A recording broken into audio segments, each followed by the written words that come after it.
यहाँ से वहाँ हो रहे हैं और चाक्षुष स्कंद यहाँ से वहाँ सौम्य या दूसरों के द्वारा यहाँ से वहाँ किए जा रहे हैं, और इन सब में कारण मात्र गति प्रदान करना ये धर्म द्रव्य ही है।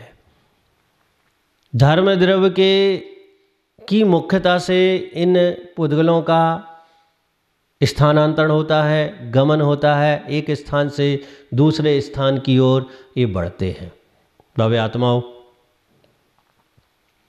इस संसार में 6 द्रव्यों में एक महत्वपूर्ण अस्तित्व रखने वाला यह धर्म द्रव्य भी जीव पुद्गल के लिए उपकार प्रदान करता है। इस द्रव्य की विशेषता है कि ये कभी अशुद्ध नहीं होता है, न कभी अशुद्ध था, न है और न कभी अशुद्ध होगा। शाश्वत, नित्य, अनादिकालीन शुद्ध यह द्रव्य है। अर्थात इसकी व्यंजन पर्याय नहीं होती हैं या अशुद्ध व्यंजन पर्याय इसकी नहीं होती हैं। यह मात्र शुद्ध रूप से परिणाम करता है, शुद्ध रूप से सद्गुणहानि वृद्धि रूप और उत्पाद व ध्रुव से संयुक्त होकर यह अपना अस्तित्व परिणामशील किए हुए बनाए रखा है। आचार्यों ने इसे निष्क्रिय द्रव्य कहा।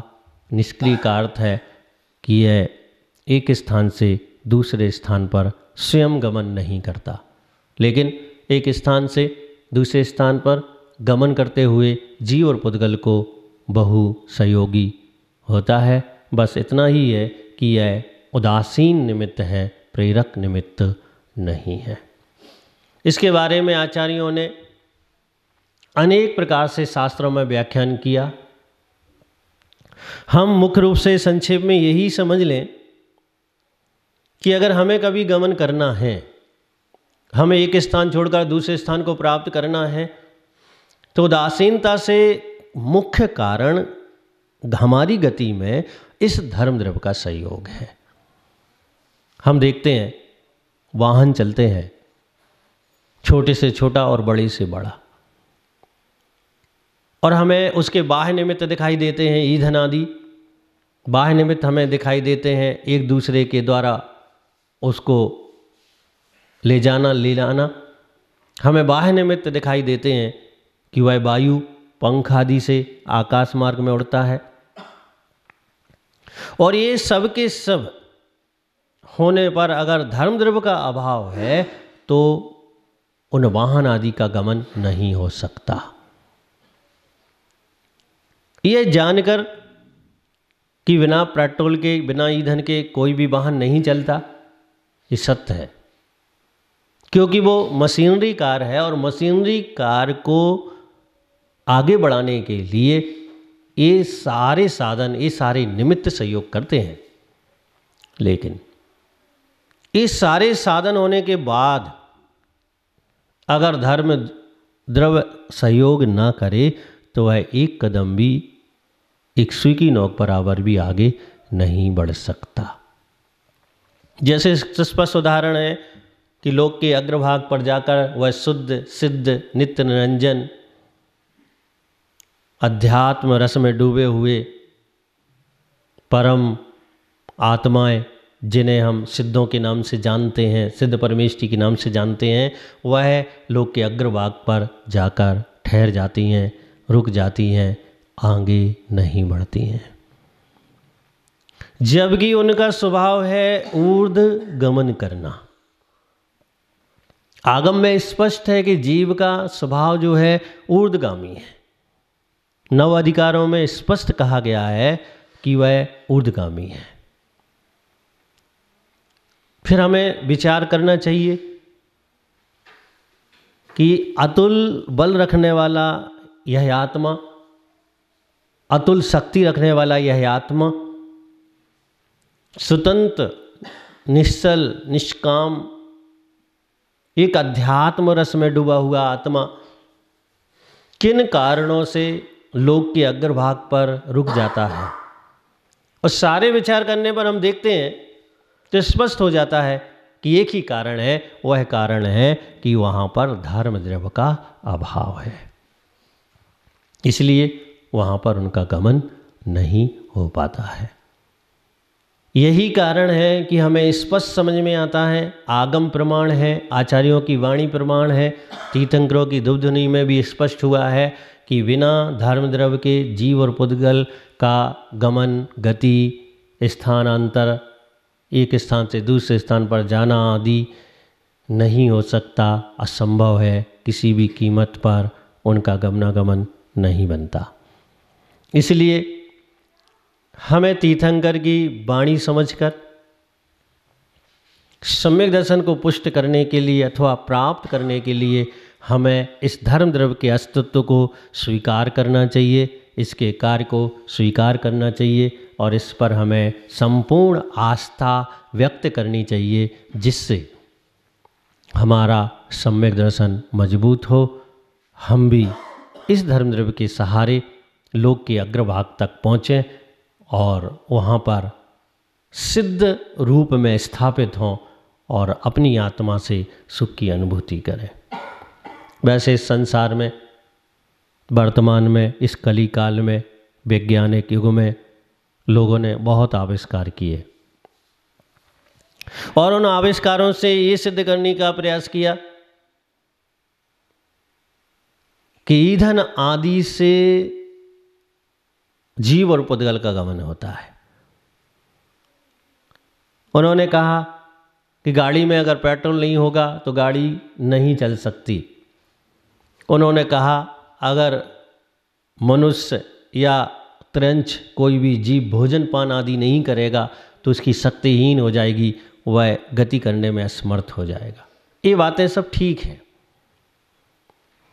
क्योंकि शरीर को हष्टपुष्ट करने के लिए भोजन पान आदि चाहिए, गाड़ी की मशीनरी आदि को व्यवस्थित चलने के लिए ईंधन चाहिए, तेल आदि चाहिए। लेकिन इसका मतलब ये नहीं है कि इनसे ही जीव और पुद्गल गमन करते हैं।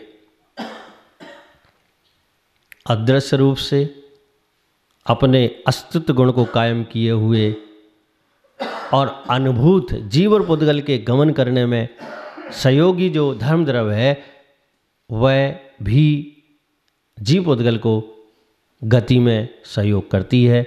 यह बात सर्वज्ञ भगवान द्वारा कथित है और ये हमें स्वीकार करना चाहिए।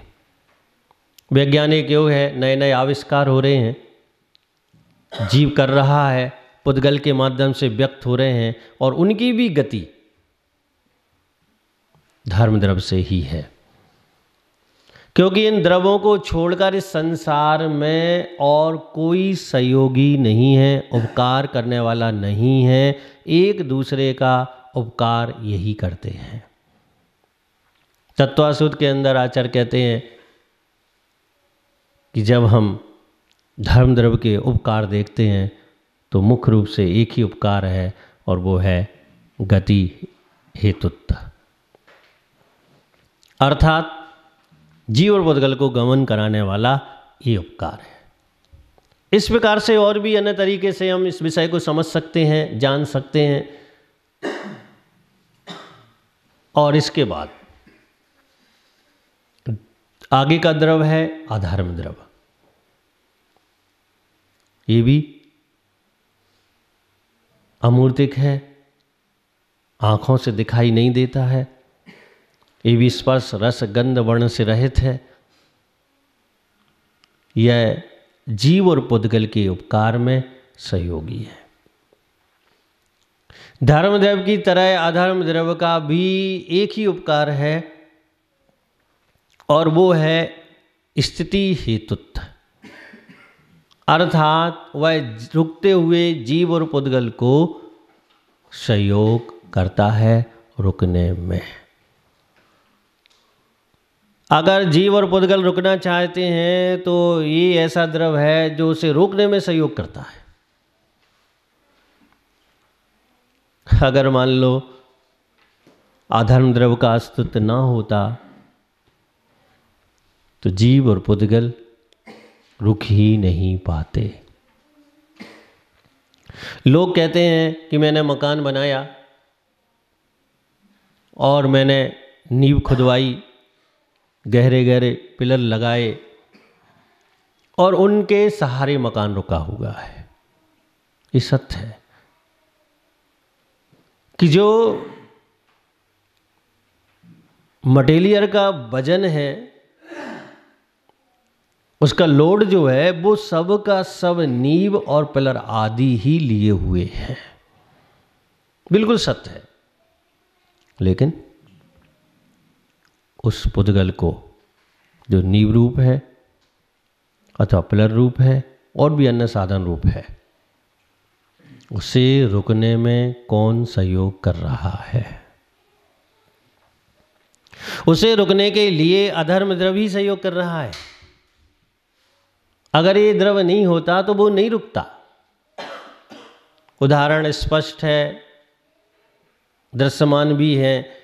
कभी कभी भूकंप आने पर और भी अन्य कारण मिलने पर पिलर आदि भी उखड़ जाते हैं और मकान धराशायी हो जाता है। इसलिए तो आचार्यों ने कहा कि वह रुकते हुए जीव और पुद्गल को सहयोग करता है, चलते हुए को वो सहयोग नहीं करता है। जब तक पिलर आदि 100 में रुके हुए हैं तब तक वो रुकने में सहयोग करता है, और जब तक पिलर आदि जब गिरने लगते हैं, स्थान छोड़ने लगते हैं, गमन करने लगते हैं, तो फिर वो सहयोग करना बंद कर देता है। गावे आत्माओं, ये अधर्म द्रव्य सामान्य अस्तुत आदि गुणों से युक्त है। विशेष गुण भी इसमें समाहित हैं और इसका मुख्य रूप से यही कार्य है, यही उपकार है कि यह जीव और पुद्गल को गमन करने में महत्वपूर्ण भूमिका निभाता है। अधर्म द्रव्य का अर्थ है एक ऐसी द्रव्य, एक ऐसा इस संसार में शाश्वत अस्तित्व बनाने वाला द्रव्य कि जो जीव और पुद्गल का चलने में उपकार करता है, सहयोग करता है। भव्य आत्माओं, हम देखते हैं कि मुझे रुकना है, आपको रुकना है। हम जब खड़े हो जाते हैं तो धर्मद्रव्य अपना कार्य प्रारंभ कर देता है। जब हमारा मन होता है कि अब हमें नहीं रुकना है और चलना है, तो धर्मद्रव्य अपना कार्य छोड़ देता है। यानी हम समझने की कोशिश करें तो हमें आसानी से धर्मद्रव्य का, अधर्म द्रव्य का या अन्य और द्रव्यों का उपकार हमें स्पष्ट रूप से समझ में आ सकता है। हमें प्रयास करना चाहिए, हमें समझना चाहिए कि तीर्थंकर सर्वज्ञ वाणी में इन द्रव्यों के अस्तित्व के बारे में, इनके वस्तुत्व आदि के बारे में, इनके उपकार के बारे में जो वर्णन आया है, उसे हम अच्छी तरह से जानें, समझें, ग्रहण करें। हमारा इन द्रव्यों से कोई प्रयोजन नहीं है, लेकिन जब तक संसार में है, जब तक कर्म आत्मा से लगे हुए हैं, तब तक हमें गति से दूसरी गति में, दूसरी गति से तीसरी गति में, तीसरी गति से चौथी गति में, अथवा एक से दूसरी गति में, दूसरे से एक गति में हमें गमनागमन तो करना है। सामान्यतः चाहे मनुष्य हो, चाहे देव हो, चाहे नारकी हो, चाहे त्रंच हो, जीवन यापन के लिए भी, क्षुधा आदि को शांत करने के लिए भी, सांसारिक अन्य व्यवस्थाओं को संचालित करने के लिए भी जीव को भी और जीव के साथ साथ पुद्गल को भी गमन तो करना पड़ता है। और इस गमनागमन की प्रतिक्रिया में स्पष्ट है कि ये अधर्म द्रव्य का और धर्म द्रव्य का, यानी गमन में और स्थिति में महत्वपूर्ण सहयोग है। और हमारे लिए इस सहयोग को समझकर एक निर्दोष, निश्चल, निष्कंप आस्था स्थापित करनी चाहिए। क्योंकि आचार्य कहते हैं कि जब तक द्रव्य आदि के अस्तित्व पर हमारा विश्वास नहीं होगा, तब तक हमें सम्यक दर्शन की प्राप्ति नहीं हो सकती। और जब तक सत्य पर संपूर्ण आस्था व्यक्त नहीं होगी, तब तक हमारा मन, तब तक हमारी चेतना विशुद्धि युक्त नहीं हो सकती।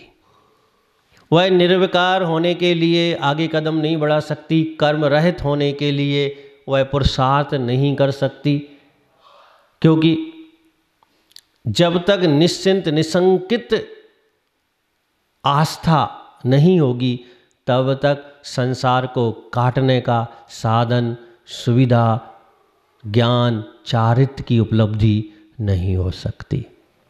इसलिए आचार्य कहते हैं कि इन द्रव्यों के बारे में तीर्थंकर वाणी से हमें बहुत बहुत समझना चाहिए, बहुत बहुत जानना चाहिए, और फिर एक निर्णय करना चाहिए कि नहीं,